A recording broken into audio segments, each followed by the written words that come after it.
When we started, actually the first, I would say 7 years, it was only me and my husband. We once did an event for NBC celebrating their birthday parties, and their budget was 2,000 dirham. I mean, most our events currently are more than $1 million, so also financially they're quite large scale. When I started my first business, I had my budget with the money I started was like around 6,000 euros. So when you started, how much money did you have at the time? So I think we incorporated with 50,000 dirhams. Do you remember how much money did you earn in your first month? Oh, not at first. Low salaries just so that we could survive. But actually, the number one reason you start a business is to make money. So never forget that. I sell a lot of books of authors online. So last week we sold a new book, 25,000 books in less than 72 hours or around 72 hours.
Hey everyone, welcome to the Game Changers YouTube channel. Today I'm meeting one of the best ladies entrepreneurs, businesswomen in Dubai. The lady's name is Niousha Ehsan. Niousha, welcome to our community. Can you please introduce yourself? Tell us a little bit about your story. Absolutely. Well, I'm Niousha Ehsan, like you correctly pronounced, Right. And I'm the Chief Energy Officer at Viva events. Thank you so much for being here at our premise today. It's great to have you guys on board. I also am a mother of two beautiful daughters, Maisa and Maria. Actually, my second daughter is just 5 months old, so I'm just kind of getting back from maternity leave. Right. And I'm married to my lovely husband, Puria, who is also our chairman, and we started Viva together. All right. It's a little bit about me. When did it happen? When did you decide to start a business?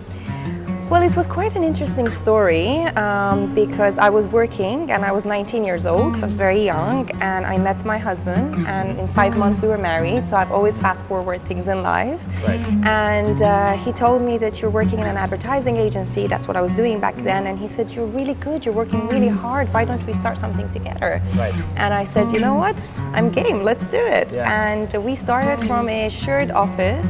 Okay. Very small, Where like was one it? desk in Dubai Media City. Okay. And that had a very interesting story actually, because what happened is one day we were walking in Media City before any of this, and we both looked at each other, looked at the area and said, you know what, we really want to have an office here. So we went around and we asked, can we book an office here? You know, just a shared space. It was just shared offices, one desk. And they said, no, the area is fully booked. And we wanted that particular building, which was building number 8, because it was so nice. The area was beautiful. And a little bit later, we found out that one event company is selling, and it was called Viva. Really? And that was our only way to actually get an office in that building at that time. And that's how Viva was born. When we started, actually the first, I would say 7 years, it was only me and my husband, and I had a receptionist. 7 years, guys. You want to make a huge corporation in 1 year? Listen carefully, 7 years. Do you remember the time, like the sign that helped you understand that, yeah, this is the time. This is the time when I need to start my business? No, I think since I was very, very young, I remember I was 6 years old, and My friend used to play with Barbies, and that was their game. For me, I used to carry a big notepad, and I used to wear heels of my mom, and I used to walk around the office, and I would say, I'm the boss here. And I used to pretend game with my friends that, you know, we have a company, and I'm running it, and I'm the manager. You know, I was always thrilled with having my own business. And I think for me, it was always very clear. You know, I have this blueprint of success, and I knew how I wanted my life to be, and everything was like a puzzle coming together. You know, when you're so clear in your vision and you're so clear about what you want in your life, and you have this inner faith that no matter what happens, I'm going to do what it takes to get there, then you know it. You know, for me, when I walked to this office, I knew this is going to be our office. Yeah. And it's hilarious because they first rented us 2 other offices, and then they said the office has already been booked. So when my office manager at that time was concerned, I said, don't worry, we are moving in here. Same to my house. When I walked in, I went to a friend's house there, and I knew that that's where I want to live. So actually the next month I moved in because it was so clear that this is what I want. I don't know, I always, maybe it's just being connected to this, having that inner peace and being connected, being clear about what is it that you really want. But so yeah, it wasn't like a moment that I would say it happened. Get the #1 step-by-step guide on how to become your own boss in the UAE. You will learn how to start your own business in the UAE. Just click the link in the description below this video and follow this link. This is your time to start. Click the link below this video. Bam! You have lots of coaching institute diplomas, and right in the middle you have GCC 50 Women Leaders Diploma. Why did you decide to go to the coaching institute? Do you think it's important for a businessman to go to some programs like that? And how this diploma could help you develop further in your business? Sure, well this one is, they awarded me as the top 50 GCC women leaders. They were very kind. Again, they found me, they interviewed me, and this is a certificate that I got. But the rest of them are from Robert Simic Coaching Institute. It's my, that's how I became a life coach. That's where I studied. Well, I would say the past nearly 15 years of my life has always been about the study of human behavior. I'm very intrigued and I love how human psychology work. So for me, you know, understanding to be a life coach, when I'm dealing with people as individuals, I can really read behind what they say. So if you're talking to me about what you want to do in life, I can really see a few steps behind that. And I can really understand your childhood, what you've been through, why do you want to be somewhere, is your why strong? These are the things, and also in life, you know, do you have a good relationship with your mother or your father? How is that actually showing up in doing business or coming to work? So there is so much, who we are, every single one of us goes back to our childhood. Exactly. So by being a life coach, understanding human psychology, human behavior, I'm able to really work with my team, not just on tasks and business, but really help them become better human beings and happier in their life. I like this one. Hypnotist. You can. I cannot hypnotize you. Don't ask me to do that. I wanted to test if Niousha can hypnotize me. Maxime.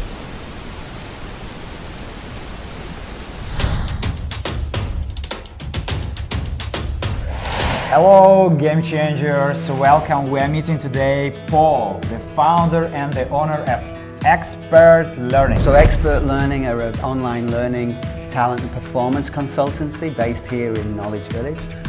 My co-founder Janine and I founded this company in 2003. So let me show you around the office and we'll talk to you soon. So when you started, how much money did you have at the time? So I think we incorporated with 50,000 dirhams. 50,000 dirhams. Oh, yeah. It was a savings of yours? Or? Yeah, it was the personal savings Personal. actually from Janine and Right. her husband. So yeah, that's how we started, and we still had to find more cash in the kind of second year, but it's Right. all still family and friends capital. And then obviously as we started to grow and started to move into profit, You know, and I think we've been blessed in a sense because we've always worked with some of the leading companies in the world, so the global leaders in, you know, learning management system, talent management software, e-learning software. Right. So as they've kind of grown, we've also grown with, so our libraries have gotten bigger, our platforms have got better. So I think a lot of it is to actually find the right strategic partners. I think that's helped with our success. Do you think you need an education to start a business? I think you need to have a philosophy of continued education. I don't think it's necessary to go, you know, through an MBA, go through business schools. I think it's an advantage if you can, but I don't think it's necessary, no. But I definitely think that you have to have a focus on being an open-minded learner. And this room was probably the size of the room when we first started. So, you know, this is all the space that we had. So there was Janine and I and one tech person, and we've shifted and grown as we've moved out. We've actually outgrown even this room. So I'll take you through to the sales room where we hold our general management meeting, and we do what we call our GMM every first Sunday of the month, and that brings everybody in. And we really talk about the business as a whole. So GMM stands for General Management Meeting, which we'll do, and everybody is a general manager in their own field. So I think that's the time that we can really sort of, you know, look at the good, the bad, and the ugly with the business. And we go through what we call our keys. So we go through finance and admin, sales, we go through customer service, marketing, ICT, we talk about our vendors, and then we pull it all together with human resource. And then the final part of, maybe it's a 1-2 hour meeting, is really what everybody's doing on a personal level. So, you know, they might have, I don't know, had a child or be in a sporting event. So we go through and get the personable side of everybody. And I think that really helps us, you know, be close together. How old were you when you started the business? Well, it was 15 years ago, and I don't like to talk about my age because your age is as young as you look. But put it this way, I was born in the 50s. Right. So I'm not a young spring chicken anymore. So I was kind of late, I think, into the whole, you know, business startup. And I'm quite glad, because I think that I have, you know, worked for large organizations, smaller businesses, you know, huge conglomerates. I've worked for government. So I think if you can take all of that experience and move into more entrepreneurship, I think it helps. But having said that, these days people are having businesses at 8 years old, and you know, it's incredible. So every year at the events, we do something that is a little bit of what we call an energizer. So we've had, you know, Dubai drums, and everybody's been playing drums, and then we've had, you know, escape rooms and gaming. And then one year we had a speed painter. So this whole thing took about a minute. What? And it was incredible. And he's like this, and he's kind of dancing around, and he's doing the painting, and then he revealed the logo. And then we had the audience all speed paint. We gave them a little bit longer. We gave them 15 minutes and gave prizes for the best artist of the day. So this is kind of a mentor. But since that, we've actually changed our logo, so maybe we need a new logo. But the history's there, so it was a fantastic occasion. Do you think you started early or you started late? I think I started late. I think I was late. What do you think is the ideal age to start business? I don't think there is one. I think it's about finding the right passion that you have. I don't necessarily think these days that you should say, oh, well, you know, I should get married at this age, I should start a business at this age. I think that a lot of people start probably with a job and then find a new passion, and if they can do some of that while they're in the job that they're in, that's usually the safest way. But it's different, it's horses for courses, it's different for everyone, I guess. Hello everyone, welcome to the Game Changers YouTube channel. Today we're in a car of one of the best entrepreneurs in the German market, who is currently residing in the UAE. His name is Raoul Plickat. Raoul, hello. Hi. What is the most unbelievable request that you received from a client? The most unbelievable request. Yeah, like in terms of numbers, in terms of sales, maybe in terms of leads that he asked you to do in 24 hours. Well, the most unbelievable request was probably like for a big company, not they wanted to give a budget, like very, very big company, and they want to give a budget of like 10,000 euro per month on Facebook, so they didn't completely understand anything at all. So, I think this so for the viewers who have no idea about marketing, about Facebook, Google, 10,000 euros or dollars per month for marketing. Is it big? Is it a lot, or it's little? It depends on your size, but when you do like around let's say over 50 million per year, and you're like in B2C market, like 10,000 euro on Facebook is like literally nothing. It's tears. It's not even tears. It's less than tears. Nice. How much money did you have when you actually started the business? When I started my first business, very first, I had like my budget, or like with the money I started was like around 6,000 euros. That was when I was 18. That was all my savings from the last couple of 4 or 5 years. Like for me, 6,000 euro with 18 years was like a lot of money, like really a lot of money. I could buy a super nice, cool car for 18 years old and stuff like that. But I invested it like in my company. What was your parents' opinion about you starting a new business? My mother definitely didn't like it. So she was like absolutely like, no, don't do it. You need to study. And my father was a little bit more open. He was like, yeah. Please start studying. Don't. But it's okay. Waste your life. Like not wasting your life. Try it. I'm supporting you. But it would be still good if you would study. You know. Yeah. And my mom was like, no, absolutely not. Don't do it. What do you think? Is it possible to build a brand on your own, or you need to invite companies who specialize in it, like yours? Well.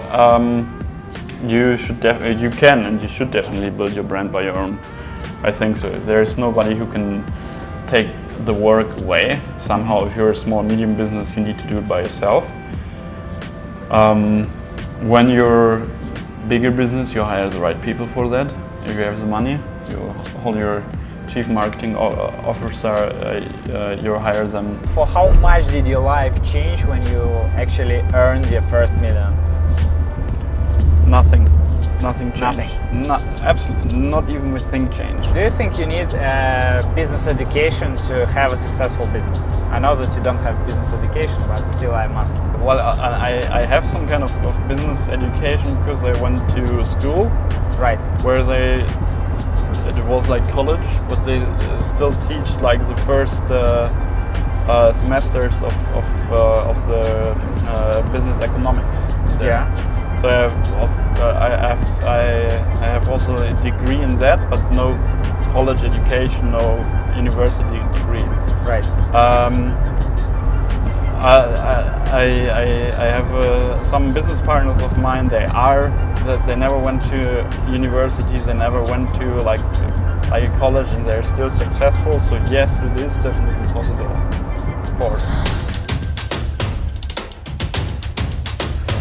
How much did your life change when you started your business? I think it's almost like it was meant to be, but it changed significantly, I suspect, after a couple of years, because you realised that you had responsibility for your staff and for members of the team, whereas before you were in another organisation, it wasn't your responsibility.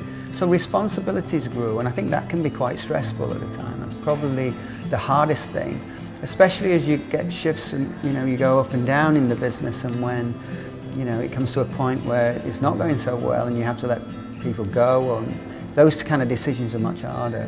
And we've been fortunate that the curve has been pretty slowly, consistently growing organically.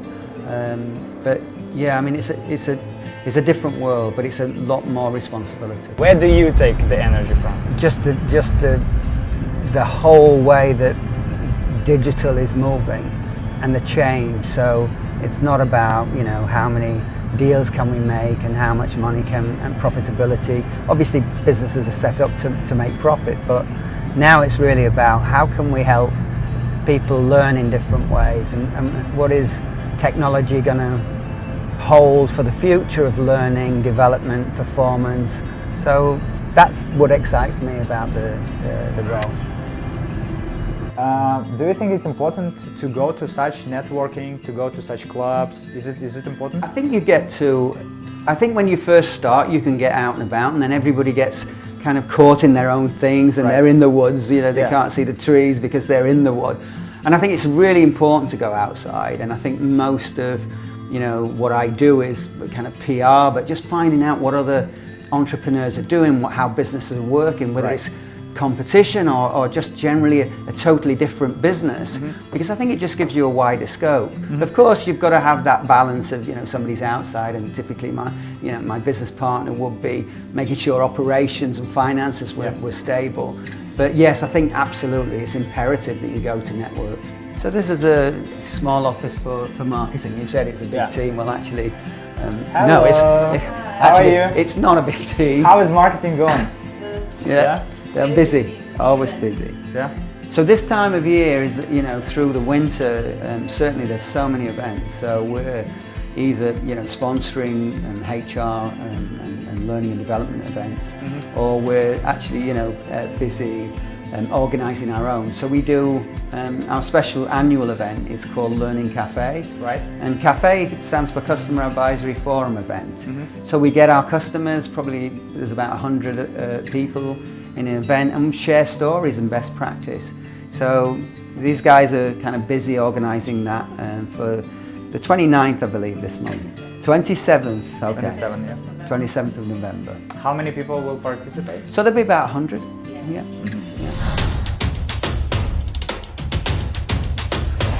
So this is actually our creative, and so many of our team are on site today because we are having 2 large events.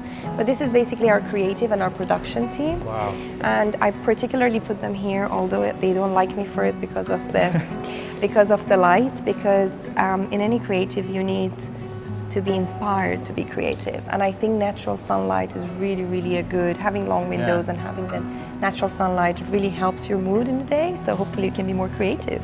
To get the colors, yeah. So these guys here, they are doing the creative stuff. Creative and production. Only? Absolutely, yes. Right, nice. Okay, what is this area about?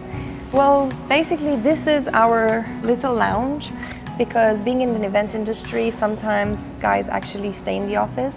So this is where they lie down and sleep for a few hours. I got it.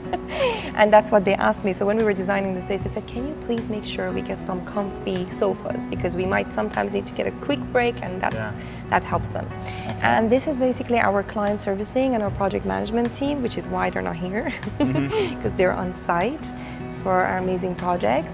And here is where we call it our huddle area. I'll show you. Wow. It's a it's a big space, so we've got everything to the back, but this is where we store a lot of items for our clients, and when we reuse them at events, this is where the magic happens. Wow. How many items do you have here? Oh, don't ask. It's really huge. It's really huge. Yeah, don't ask. It's a lot. Nice. Our life changed in 2 different ways. One way was that, imagine for 7 years as a newlywed, you would travel 3 months of the year, you would go and see the world, and then to suddenly having to work like 15 hours in a day. Yeah. So that's how my life changed. It was really not about fun. I remember we used to not go anymore to any social gatherings or anything. It was just about work. We've got our own video suite. Really? How are you guys? How is it going? Editing is done? Nice, amazing. So this is our first meeting room, which is called the Idea Hub. And I particularly chose that quote which says, train your mind to see the positive. So this is our stand-up meeting room. So this is for quick meetings when you don't want to waste a lot of time sitting down. Yeah. And you're about bang, bang, bang, this is what we need to achieve. That's where we have our quick meetings. Nice. So this is where we gather together to really think, brainstorm, come up with ideas. And again, it's funny because I had 2 codes and I only had another meeting room. So I had 2 meeting rooms, but 3 codes. So I was like, what am I gonna do? So I actually mixed 2 codes here. And this is what I live my life based on. It's my philosophy that if it is to be, it is up to me. I remember we once did an event for NBC celebrating their birthday parties and their budget was 2,000 dirham. So I was like, yes, we got the event. So what is the event? They're like, we want you to organize every month our birthdays for our staff and our budget is 2,000 dirham per event. I was like, 2,000, okay. 2,000 times 12, that's 24,000 in a year. No problem, we'll do it. Yeah. And these were how we were doing our first events, you know. We learned a lot in that journey and we really worked and grew organically. So to answer your question, we started doing something really small, but really showing the client what we're capable of, how we do things, and then they trusted us, and then we organically started doing larger and larger events. And I'm so proud to say 2018, we just closed our year, and the number of projects that we've done, which are huge projects, and they're all above $1 million, has been our largest number ever since we have set up Link Viva. So we have gained the trust of our clients to give us those large projects, which is amazing. What do you think made you jump so high, like from 2 people on the shared desk to a huge office like this? What is the key to success? Yeah, I would say there's 2 things. One was your drive. The first 7 years, I was personally, and I think the same for my partner, we were driven to build our relationship and our partnership and also make sure we have enough to support the lifestyle that we had. We weren't really after, you know, building a business and becoming the success blueprint that we had in mind. But in 2011 or 12, I believe, that's when we were both started with the decision that we want to do this. And I think that decision gives you the drive, but it has to be done at a time. For us, it was done at a time where we knew we're willing to give it all it takes. We're willing to compromise, sacrifice, do whatever it takes to actually make it. You know, going back was not an option for us. Yeah. What was the most difficult thing that has happened to your business? Your current business? The most difficult thing, I think there are a lot of challenges and they're all like, well, you're at one level and at that moment it's a harder thing for you. Right. Then you achieve or solve the problem, you grow, and then another thing is harder. And it's so put it in perspective, it's like pretty hard to compare it. So each level has its own difficulty. Yeah. So that's why I can't say like this was the hardest thing, because like now it's not that hard anymore. So there are harder things. How many people do you have now in all your companies? Like all in total, where I'm partner with, or which are only. Let's say all that you manage yourself. All the like where you are the single shareholder. Well, like I have all in my companies. I have like multiple shareholders.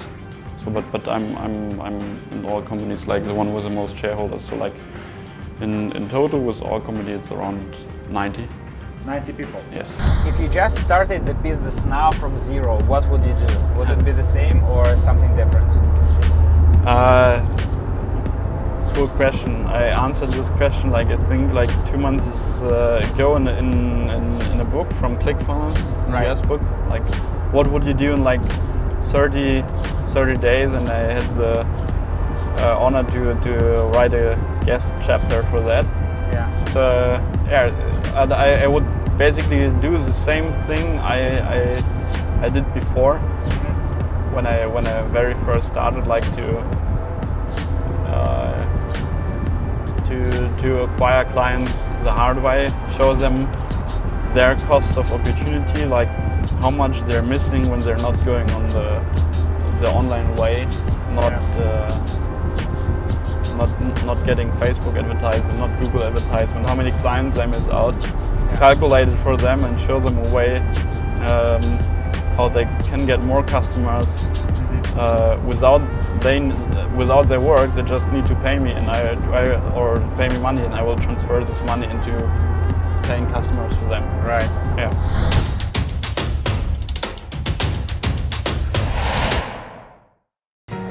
How many events do you have per year?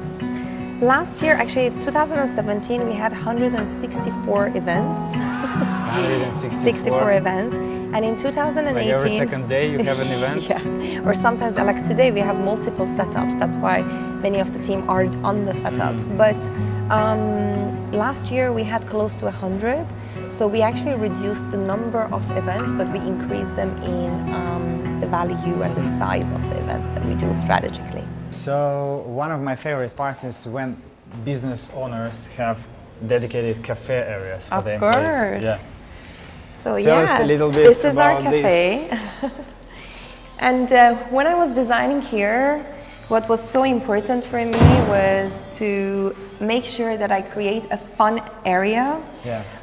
Because again, our industry is very stressful, and so many times, you know, we just need to chill and let ourselves loose, which is why we come here, play a little bit of ping pong. And again, I had put some quotes on the walls to just remind my team to be yourself, be positive, be grateful, and be kind, because at the end, we are one team. At the end, we want you to be happy, and you have to live your life while you're working really, really hard. So yeah, this is our cafe. What I see on the desk is probably from the book The Value Proposition Design. I will show you the cover here. How do you use it? What do you need it for? This actually is from a course that I attended, and I found it so interesting that I really thought to myself, I'm going to put it up on the wall, because it was really about what kind of value do you provide to your clients. At the end of the day, all businesses is about value generation, and it was so interesting when you start looking at it that way, that really who's your customer segment, what is the value proposition, what products and services do you offer, what are the gain creators, pain relievers, you know, how is your product helping the client gain value, and how is it relieving the pain that they have. So for me, it was really, really interesting when I did this exercise, and I put it here as a reminder. So every now and then I just assess, are we really relieving their pain? You know, I always say to my team, think of yourself as the painkillers. You know, you are the doctors. They come to you because they don't know what to do. So you have to have the answer. You have to help them and make them feel more peaceful, relaxed, and take ownership of their challenges. So we take care of their headache, basically. What is the biggest event that you did?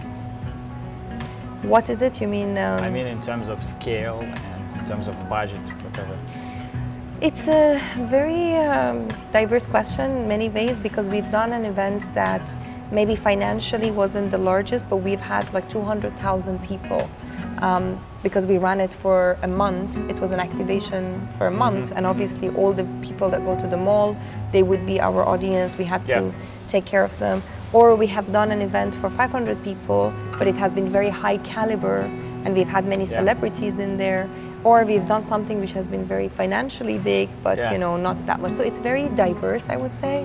Is it exposure, it's financial, and it's the caliber of the audience. They all matter in making a big event. And I'm happy to say we've done all fronts. We've done very high numbers because we work a lot with the malls. Currently, we're actually having a setup at Dubai Festival City for their Pirate campaign. We work a lot with Dubai Mall, and we've had an event which was very high caliber. So we did the Vogue Fashion Dubai experience, and we had a lot of celebrities in the room. Also, we've done financially. I mean, most of our events currently are more than $1 million. So also financially, they're quite large scale. Do you contact celebrities by yourself? Like you invite them, or? No, we usually work with the partner who actually does that, and that's their expertise. Ah, I get it. What is this for? So this is whenever we get a confirmation on an event, they have to write it here, so we know what's happening in the office. In fact, when this one is not complete, but yeah, so like this month we've got many projects happening. So as you saw, most of the team were not on site, not in here because they're on site, but yeah. Looks nice. And I just wanted to give it a little bit of a fun, Yeah. you know. So You got distracted absolutely here. Yeah. yeah, and so every Thursday we have a Thursday breakfast here. We actually set up the entire area, and people come and make their own eggs. They bring their own. They become our chefs. And yeah, we have a really nice Thursday breakfast for everybody every week, every Thursday. I like this saying. And this. It's like let it go. Little bit of fun. It's funny, it's funny, it's funny.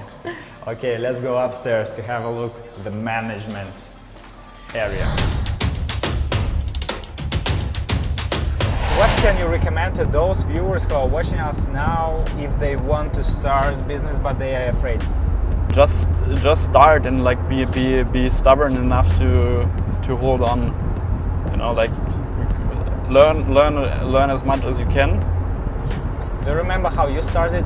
What was this point when you decided to do it for yourself? Well, the point was basically that I didn't want to work for anybody anymore, and I wanted to have freedom. Right. Wanted to make my own decision, and I want to create something with my own hands. So something that is from me, and I own that. Right. So. What is the maximum budget you spend for marketing for a client? Maximum budget. The maximum budget, yeah. That I already spent, or that you already spent. Well, That you had, or you that you have maybe now. Well, like it's over 8 digits. Over 8 digits. Yeah. So it means tens of millions. Yeah. Of what? Euros or dirhams or More euros and dollars. But euros or dollars? yeah. Wow. I'm German, This is- so I will not give you so- the exact numbers. Okay, you know? so this is for one client, for one particular Yes, client. exactly. Wow.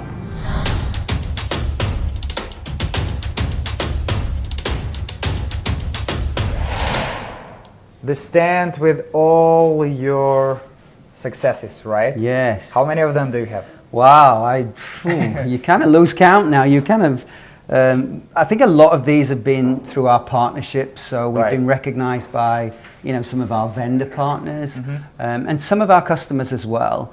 I guess the proudest moments are some of the awards that we've won, and certainly the SME is part of the SME 100 stands out for me. But we're always, honoured and proud to receive these accolades. What was the most difficult to earn? I think SME. I think SME? I think the fact that there's so many companies and organisations now that are entering that sort of competition, and to actually be ranked and have a number, and we actually, have shifted, higher, and we're still in the lower part of the 100s. I think we're 83 now.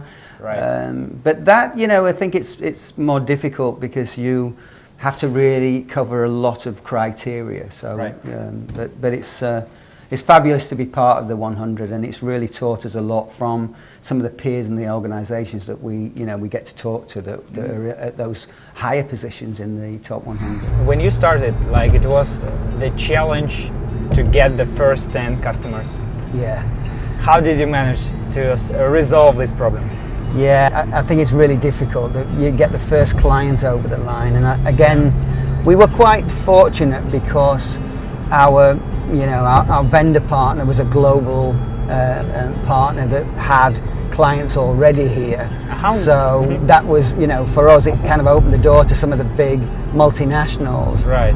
But we wanted the large local businesses from aviation, from finance and banking, from the larger oil and gas industry. So. Right. But having that kind of global attachment to our vendor partners helped us to get there quicker, I believe. This is kind of a homage to everywhere that I travel. Yeah. So all of this is a gift. So Right. whether it's from Hong Kong, whether it's been from Malaysia, we've got things from Slovakia here. Las Vegas? Vegas, of course. Yeah. Come, $1,000 cheap. Yeah. Lucky one. Yeah. So this was a CEO club. It's a golf tournament. Okay. So it was back in the day with the CEO clubs. We also sponsor some of the dragon boat races and things like this. So I think any kind of the sporting outdoor kind of activities we try to get involved in. What do you do in your free time? Just quieter things, family things, you know, maybe brunches, maybe parks, the malls, of course, are fantastic now, so all the entertainment's in there, cinema. But mostly it's with friends and family and small groups of friends. What are the recommendation books from the poll that we can hear? I like books like Winning. It's quite aggressive from Jack Welch, but it's really candid and open. The autobiographies from great business leaders, you know, Richard Branson, people like that, will make some great stories. I think it's just finding the story that could most be applicable to you. But to be honest, look at the new books, look at the new authors, look at breaking the rules, and you know, from what got you here won't get you there, and there's some great authors and new authors. So we have to look out for who's coming up and who's in the top sellers now. So our future planner came back, so let's go and meet him. Niousha, can you please introduce us, our viewers? Absolutely. Yeah, please, let's go, have a look and meet. So I'm actually here and where I am because of this gentleman. He is the one who found me first, don't forget. Hi, Puriya. I was telling them we are very professional. Hi, Maxim. Please. I was telling them how amazing it is to have your business run with your husband and wife. Yes. I have the same story. I ran it with my wife. Yeah. We should meet offsite. Yeah. Can you please tell us a little bit about yourself? What made you come to business? And You mean my partner hasn't done that already? yeah, she is, but I want to listen from your perspective. Sure. So would you like to know more about the business or personal journey? About your story, did you have experience before Link Viva? What made you come to do business? What made you come to this decision? Sure. I had business experiences before, but not particularly in the industry of events. And I think events is something run in everybody's blood naturally, being organized, getting people together, and basically creating memorable experiences, something we do with our own parties, with our own gatherings. So it's more or less in everybody's DNA, but taking it to a professional level, and I've actually been able to do it for corporates and companies alike. It's a different ballgame, obviously. So it's been a very interesting journey. Dubai is a fascinating place for an event company or an event industry, and there's a lot happening here, which is beyond the borders of a city, because obviously this city hosts and entertains the entire region or the globe. So it's way more than meets the eyes, and it's been a very fascinating journey working with your wife, because obviously wives are there to keep you intact and keep you organized. Yeah. So she was always there to keep me organized and keep the business organized. So we became a very, very organized event organizing company. So it's been an extremely fascinating journey. It's been very rewarding. And I think this market is extremely rewarding to good work and attention to details and basically quality. So we basically simply had to do what any human being likes to do, to produce good work and be basically rewarding to the environment or the ecosystem they work with. So the environment and the ecosystem obviously in return rewarded us back with great clients, great opportunities. So the result was being able to organize fascinating events for our great clients. So look at this camera.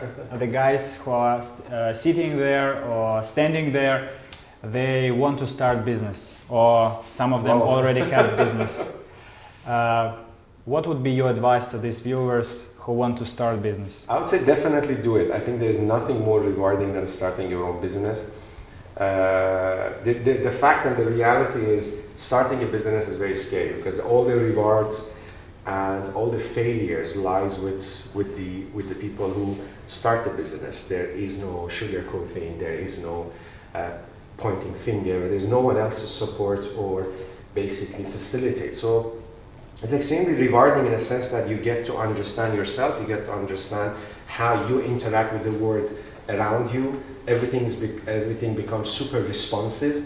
If you do a good work, you see the result. If you do bad work, you see the results immediately. So it becomes a very fulfilling personal journey. I would do it any other time. It's very difficult, it's scary, it's risky, but definitely the most rewarding. You know, if you want to spend time on this planet, I think this is one of the best things one can do to assess and grow and basically explore her or his own basically potentials. So highly recommend it. Yeah.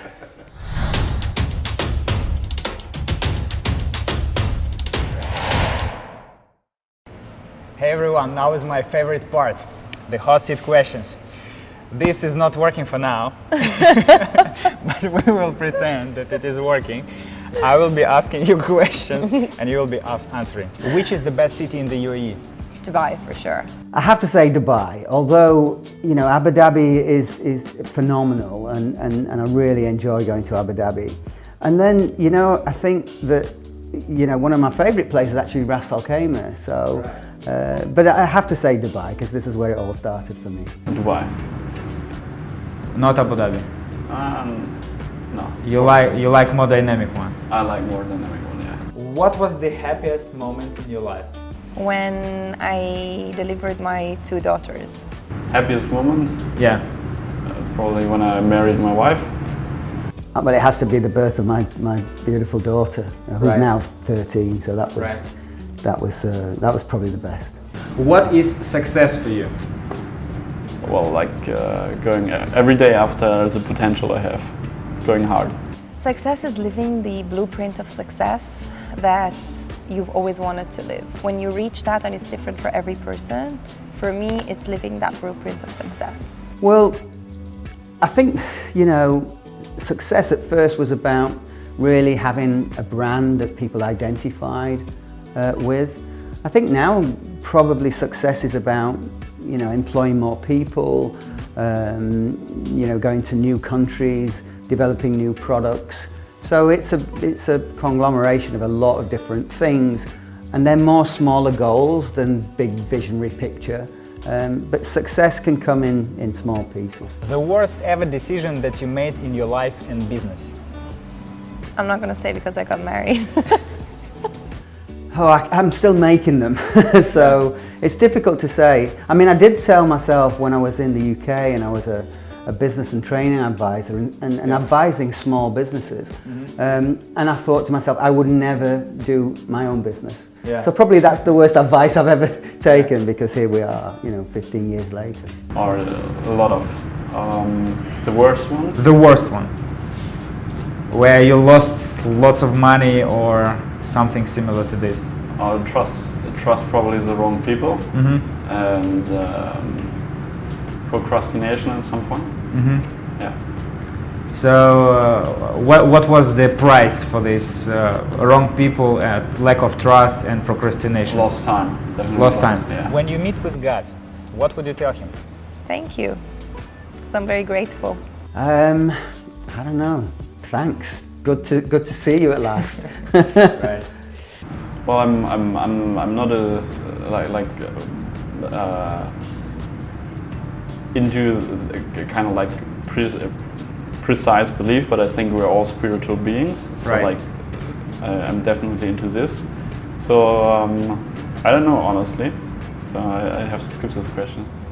I don't know. You don't know. No. All right, guys. Thank you very much. That was Niousha Ehsan, the founder, one of the co-founder of Viva, one of the best women entrepreneur, one of the best business women in the UAE. Thank you very much for hosting us today. We really enjoyed the time with you, and I think our subscribers, our viewers, they really gained some great inspiration and knowledge from you. Thank you very much, Paul. It was really nice to meet you, to hear your story, to share it with our viewers. I think it was amazing, and you inspire a lot of people, first of all to learn, second of all to develop their teams, and to introduce new technologies into their companies. Thank you very much. Thank you, it was a pleasure. Thank you.